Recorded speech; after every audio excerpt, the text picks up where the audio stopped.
How did women in the medieval era truly live for something beyond themselves? What hidden sacrifices did they make? What astonishing acts of devotion did they perform? Far from the eyes of the bustling world, between the years of 500 CE and 1500 CE. Number 1. Building a heavenly home on earth. The stone walls of a medieval convent were not just barriers separating nuns from the world. They were monuments to devotion, carefully constructed spaces designed to foster spiritual life. Many nuns or their wealthy families contributed immense sums to the construction, expansion, and adornment of these sacred structures. This wasn't merely about having a place to live, it was about creating a physical embodiment of their spiritual aspirations, a heaven on earth where prayers could ascend unhindered. Consider the sprawling Benedictine abbeys that dotted the European landscape, many of which housed vibrant communities of women. These were not simple dwellings.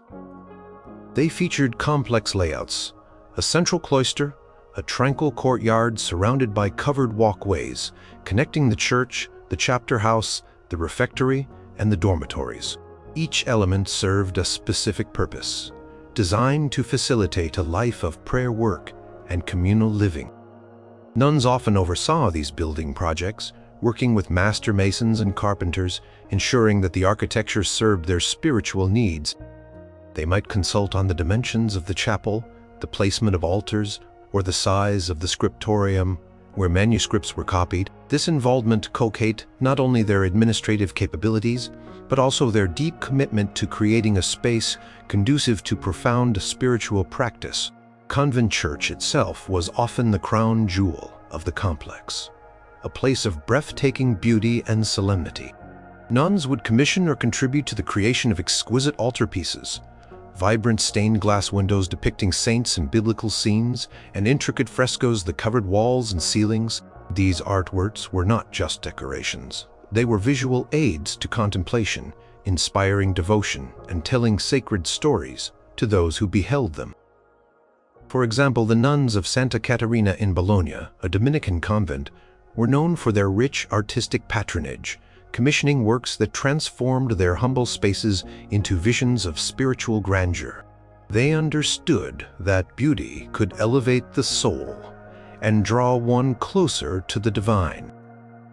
Every carved stone, every painted image was an act of worship, a testament to their unwavering faith. Beyond the grand structures, nuns devoted themselves to the practical maintenance of their sacred spaces. They would tend the cloister gardens, cultivating herbs for medicine and food, as well as flowers for altars and processions. These gardens were often designed as miniature paradises, places of quiet reflection and connection with creation, mirroring the biblical Garden of Eden. The upkeep of the dormitories, the cleaning of the refectory, the preparation of the chapter house for daily meetings, all these seemingly mundane tasks were performed with a sense of purpose sanctified by the intention of creating and maintaining a home for God. Imagine the atmosphere within a convent's walls, the echo of chanting in the high vaulted chapel, the flickering light of candles on an illuminated manuscript in the scriptorium, the quiet footsteps in the cloister as nuns moved between their duties. This was a living, breathing testament to their devotion, a physical manifestation of their commitment to a life wholly dedicated to God. The very stones of the convent bore witness to their prayers, their work, and their sacrifices. It was a tangible expression of their belief that by building and maintaining these sacred spaces, they were helping to bring a piece of heaven down to earth, creating a sanctuary not only for themselves, but for the prayers that continuously ascended from within its consecrated walls. Number 2. The sacred power of relics and saints. Medieval nuns held a profound reverence for relics and saints, integrating their veneration deeply into their daily spiritual lives. Relics, fragments of holy bodies or objects touched by saints, were believed to possess immense spiritual power and to act as conduits for divine grace. Convents often went to great lengths to acquire such relics, sometimes through donations from noble patrons, sometimes through arduous journeys or careful negotiations.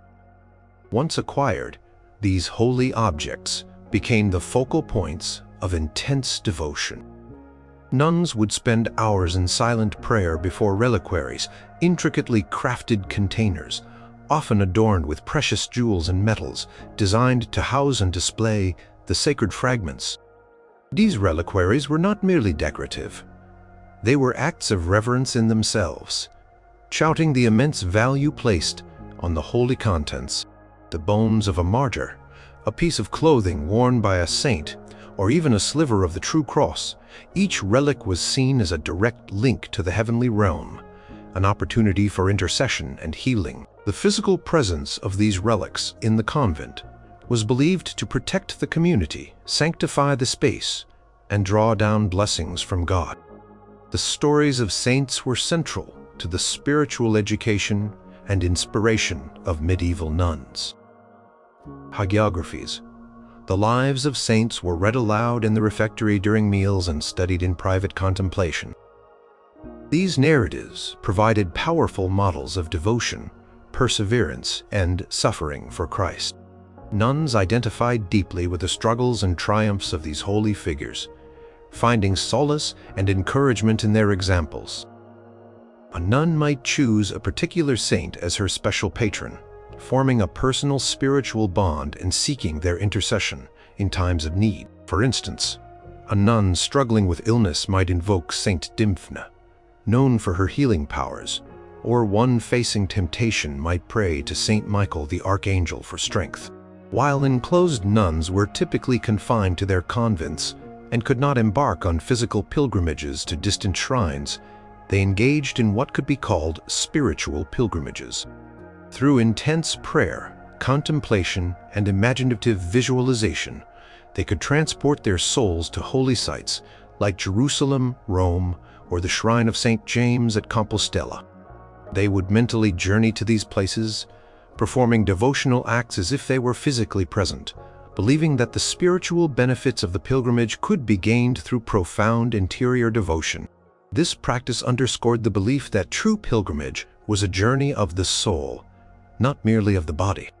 The veneration of relics and saints was interwoven with the liturgical life of the convent. Feast days of saints were celebrated with special prayers, processions, and liturgical music. The presence of relics often dictated the layout of altars and chapels within the convent church, with particular relics enshrined in prominent positions. Nuns might prepare special offerings of flowers, candles, or embroidered cloths to place before the reliquaries. They truly believed that these saints, once earthly beings who walked among humanity, continued to intercede on behalf of humanity from their place in heaven, making them powerful allies in the spiritual struggle. Constant presence of relics in the perpetual remembrance of saints served as a constant reminder of the communion of saints, linking the nuns in their earthly cloister to the triumphant church in heaven. Number 3. Visions, voices, and mystical union. Some medieval nuns transcended the ordinary paths of devotion, experiencing profound mystical states that included visions, voices, and what they described as direct union with the divine. These experiences were often deeply personal, yet they sometimes had a significant impact on their communities, and even the broader church. While such experiences could sometimes lead to suspicion from ecclesiastical authorities, they were also widely revered as signs of exceptional piety and spiritual favor. Hildegard of Bingen, a prominent figure in the 12th century, stands as a prime example of a visionary nun. From an early age, Hildegard reported seeing divine visions, which she called the shade of the living light.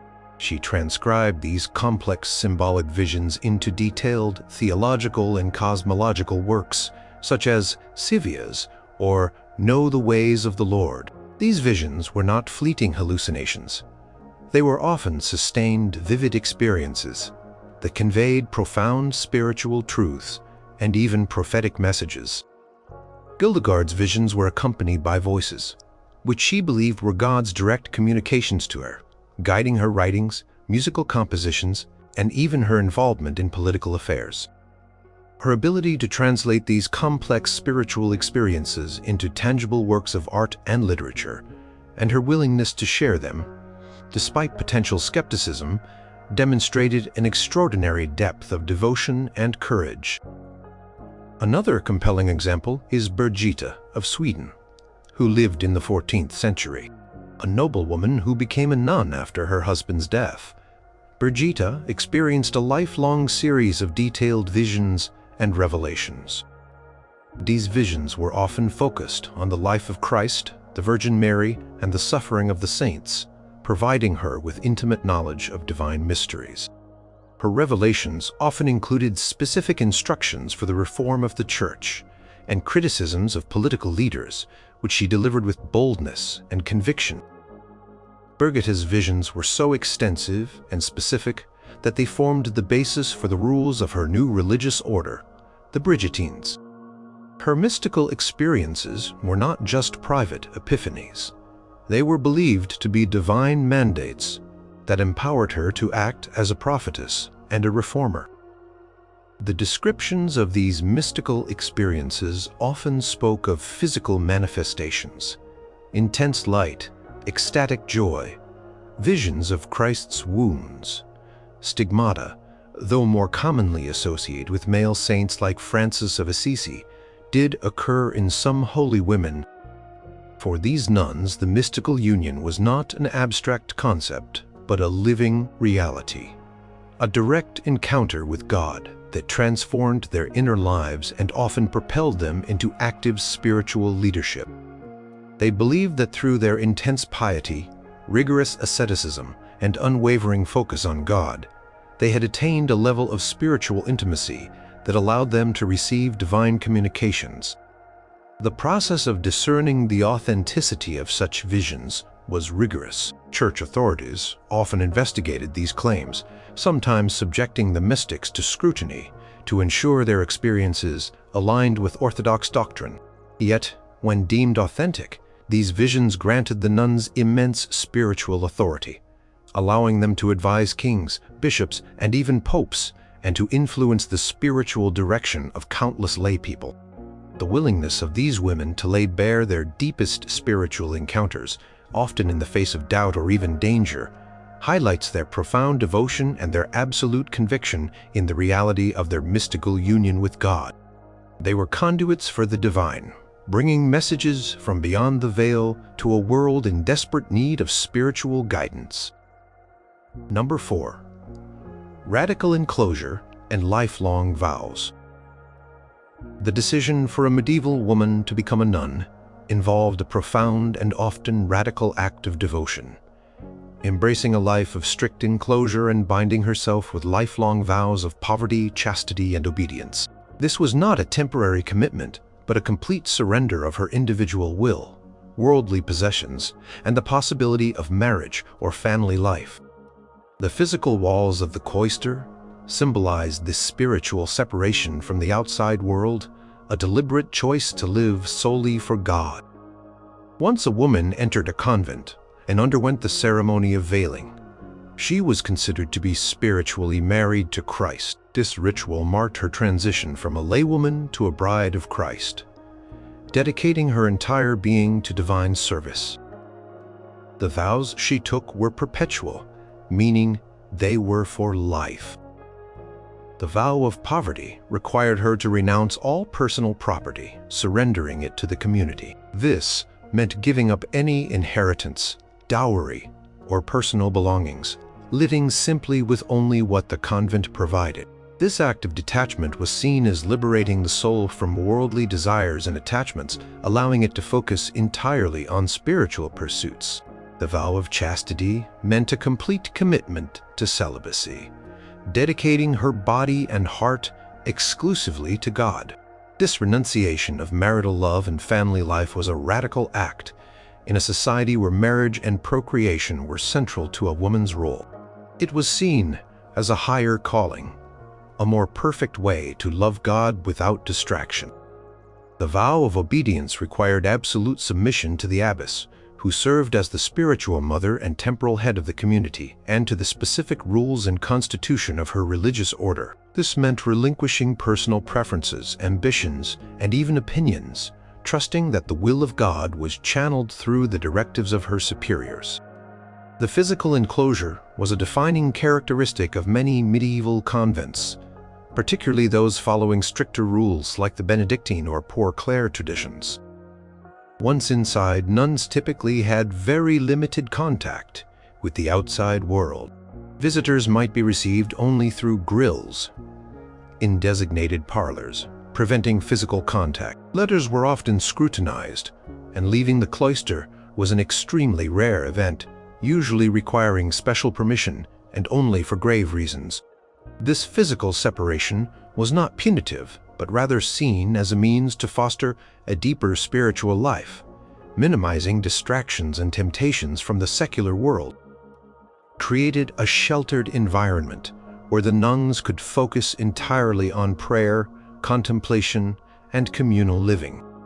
For many women, entering the convent was a deeply personal and fervent act of faith, often made at a young age, though some, like Birgitta of Sweden, entered later in life.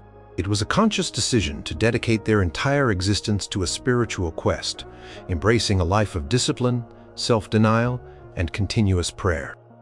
The commitment to these radical vows and the embrace of a cloistered life demonstrated an extraordinary depth of devotion, a profound longing for spiritual perfection, and an unwavering belief that this path offered the surest way to salvation and union with God. Their enclosed lives, though hidden, were believed to be spiritual powerhouses, generating prayers and merit that benefited the entire world. Number 5. Creating divinity through art and scholarship. Medieval nuns were not merely confined to prayer and domestic duties. Many were at the forefront of scholarship, art, and intellectual pursuits, transforming their convents into vibrant centers of learning and creative expression. Their meticulous work in scriptoria and their original compositions were profound acts of devotion, each stroke of a pen or note of music a prayer in itself. The scriptorium, a dedicated room for writing, was a vital part of many convents. Here, nuns meticulously copied religious texts, biblical scriptures, liturgical books, and even classical works, preserving knowledge for future generations. This was a painstaking process, requiring immense patience and skill. Imagine the hours spent hunched over parchment, carefully forming each letter with a quill, ensuring accuracy in every word. The act of copying was not just a rote task, it was considered a meditative practice, a way to internalize the sacred words and draw closer to God through the scriptures. Every copied page was a testament to their devotion and their commitment to the dissemination of sacred knowledge. Beyond mere copying, many nuns engaged in the art of illumination, transforming manuscripts into breathtaking works of art. They used vibrant pigments, often ground from precious minerals, and delicate gold leaf to create intricate initials, borders, and miniature illustrations. These illuminated manuscripts were not just beautiful, they were acts of worship, designed to enhance the spiritual experience of reading and contemplating sacred texts. The brilliant colors and shimmering gold were meant to evoke the glory of heaven and the divine light. Each carefully drawn flower, each intricately patterned border, was a visual prayer, an offering of beauty to God. The famous German convents of the 10th and 11th centuries, like Quedlinburg and Gandersheim, were renowned for their highly skilled female illuminators. Some nuns pushed the boundaries even further, becoming original authors and composers. Hildegard of Bingen, a 12th century Benedictine abbess, is arguably the most famous example. Not only did she write extensive theological and visionary texts, but she also composed a vast body of sacred music, including antiphons, responsories, and a morality play called Ordo Virtutum. Her music, characterized by its soaring melodic lines and wide vocal range, was believed to be divinely inspired. For Hildegard, Composing music was a direct expression of her spiritual experiences, a way to praise God and convey divine truths through sound. Her works were performed within her convent and beyond, deeply enriching the liturgical life of the Church. Another significant literary figure was Roswitha of Gandersheim, a 10th century canoness. She is considered the first known female playwright in Europe. Roswitha wrote 6 Latin plays modeled on Terence, but infused with Christian themes, often focusing on the virtues of chastity and the struggles of martyrs. She also composed historical narratives and poems, demonstrating a remarkable intellect and erudition for her time. Her plays were likely performed within the convent, serving as both entertainment and moral instruction for the nuns and any noble women being educated there. These scholarly and artistic endeavors were not mere hobbies, they were integral to the nuns' devotional lives. They believed that cultivating their intellects and artistic talents was a way to glorify God, to participate in the divine act of creation, and to spread sacred knowledge and beauty. Through their pens, brushes, and voices, medieval nuns crafted enduring legacies that continue to inspire and enlighten, proving that devotion could be expressed not only through prayer and asceticism, but also through profound intellectual and artistic creation. Their work stands as a testament to the rich cultural and intellectual contributions of cloistered women in the Middle Ages. Number 6. The unseen art of sacred service. Beyond their prayerful and scholarly pursuits, medieval nuns demonstrated their devotion through tireless acts of sacred service, turning practical daily tasks into profound offerings to God and their communities. This often unseen work involved caring for the sick, aiding the poor, educating young girls, and managing the complex logistics of their convents. Within the convent walls, nuns often operated infirmaries, serving as caregivers and healers for their fellow sisters. They possessed a remarkable knowledge of herbal medicine, passed down through generations and recorded in convent texts. They would gather herbs from their gardens, prepare poultices, tinctures, and salves, and nurse the sick with compassion and patience.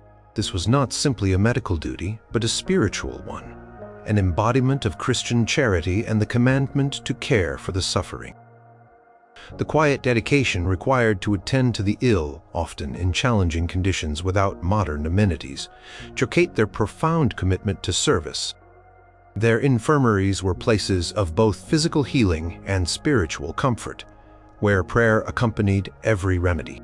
Many convents also extended their charitable reach beyond their immediate community, providing food, shelter, and medical aid to the poor and needy who came to their gates. While strictly enclosed nuns had limited direct contact, others, particularly those in less stringent orders or external sisters, might administer these charities.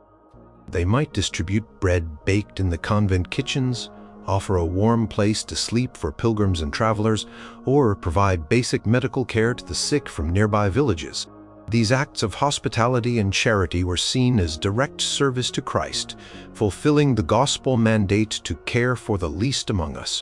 Convents acted as vital social safety nets in an era before organized public welfare, sustained by the tireless efforts and devotional spirit of the nuns. A significant aspect of many convent service was the education of young girls, particularly those from noble or wealthy families. These girls, often referred to as oblates or boarders, were sent to convents to receive a formal education that included literacy, Latin, religious instruction, music, needlework, and sometimes even aristocratic etiquette. The nuns served as teachers, mentored, and spiritual guides, shaping the minds and characters of these young women.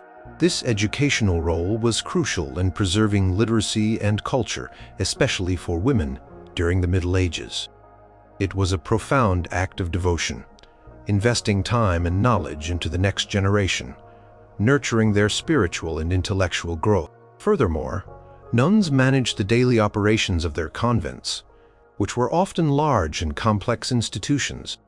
This involved overseeing agricultural lands, managing finances, ensuring a steady supply of food and provisions, mending and making clothes, and maintaining the buildings.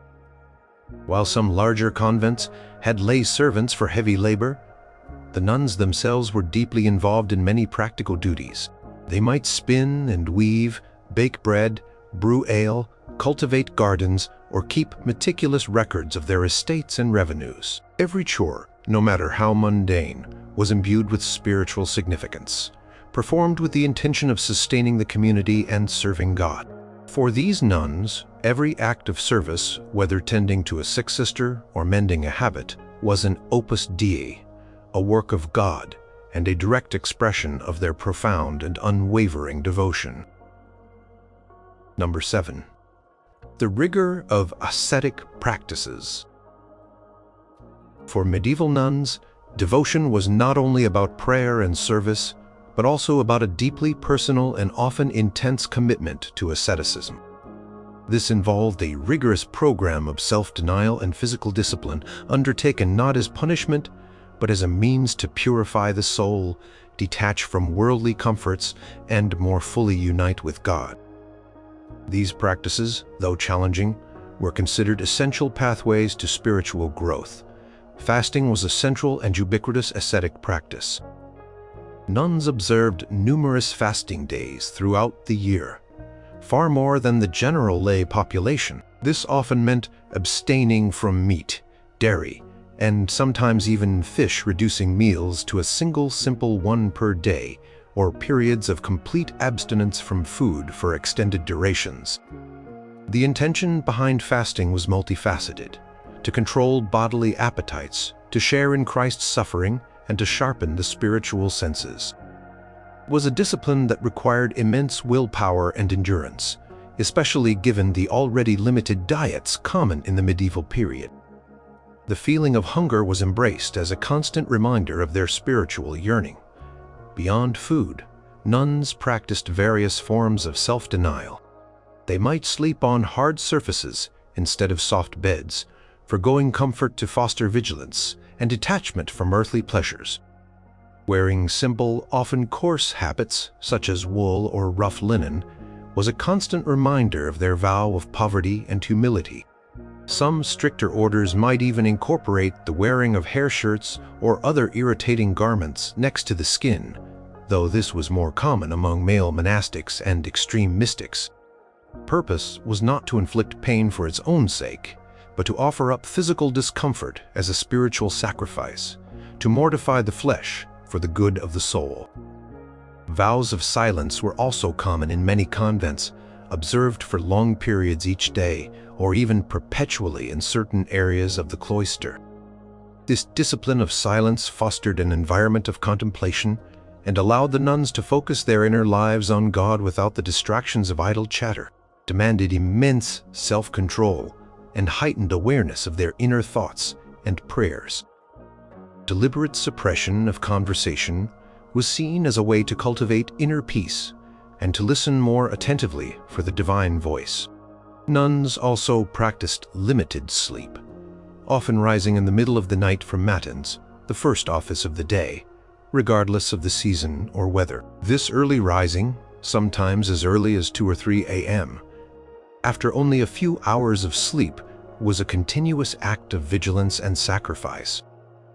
It underscored their commitment to a life of perpetual prayer, prioritizing divine worship over personal comfort. Enduring cold chapels in winter or the stifling heat of summer with minimal heating or cooling was another form of physical endurance embraced for spiritual gain. The intention behind these rigorous ascetic practices was always spiritual transformation. Nuns believed that by denying the desires of the body, they could liberate the soul and draw closer to God. This wasn't about self-hatred, but about self-mastery and profound love for the divine. The willingness to embrace such discomfort day in and day out for decades speaks volumes about the depth of their devotion and their unwavering commitment to a life of radical spiritual pursuit. They truly believed that through physical purification, they could achieve spiritual clarity and attain a deeper union with their Creator. Number 8. The power of persistent prayer. The very core of a medieval nun's devotion lay an unwavering commitment to incessant prayer, a rhythmic pulse that dictated the entire structure of her day and night. This was not a casual or occasional activity, but a demanding, disciplined, and lifelong spiritual work that formed the bedrock of her existence. For these women, prayer was a constant offering, a lifeline to the divine, and a tireless intercession for the world. The most fundamental aspect of their prayer life was the strict observance of the daily offices, also known as the canonical hours. These were prescribed periods of prayer, psalmody, scripture reading, and hymns performed at specific times throughout the day and night. Nuns would rise before dawn, often in the dark, to gather in the chapel for matins, the first and often longest office. This early rising, regardless of the season or personal fatigue, was a profound act of devotion, demonstrating their priority of God above all else. Imagine the chill of the unheated chapel, the flickering light of candles, and the solemn voices chanting Latin psalms as the world outside still slept. After matins, the cycle continued with lauds at sunrise, followed by prime, terces, sext none, vespers, evening prayer, and finally, compline, night prayer, before retiring. The entire day was punctuated by these calls to communal prayer, creating a constant spiritual rhythm. In between the formal offices, nuns engaged in private devotions, individual prayer, and contemplative meditation. This could involve reciting rosaries, meditating on sacred texts, or simply offering silent prayer from the depths of their hearts. For many, prayer was a form of ongoing conversation with God, an intimate dialogue that permeated every moment. Vigils, periods of extended prayer and watchful waiting, were also common, especially during important liturgical seasons like Lent or Advent. These vigils could involve staying up late into the night, sometimes even through the night, in continuous prayer, often before the Blessed Sacrament or sacred relics. The physical endurance required for such vigils, resisting sleep and maintaining focus, was a testament to their fervent spiritual desire. This prolonged state of prayer was believed to purify the soul, strengthen faith, and open the heart to deeper spiritual insights. Practice of prayer was deeply integrated into every aspect of convent life. Manual labor, such as working in the garden, cooking, or spinning, was often performed with an accompanying mental prayer or the recitation of psalms. This transformed mundane tasks into opportunities for continuous communion with God, sanctifying every action. The nuns believed that their prayers were not just for their own salvation, but were also a vital service to the entire world, interceding for the living and the dead, for sinners and saints, and for the peace and order of creation. Their cloistered lives were viewed as spiritual powerhouses, generating immense merit through their ceaseless prayers. The discipline required to maintain this rigorous schedule of prayer, day after day, year after year, for decades, was immense. Demanded unwavering commitment, profound humility, and a deep love for God.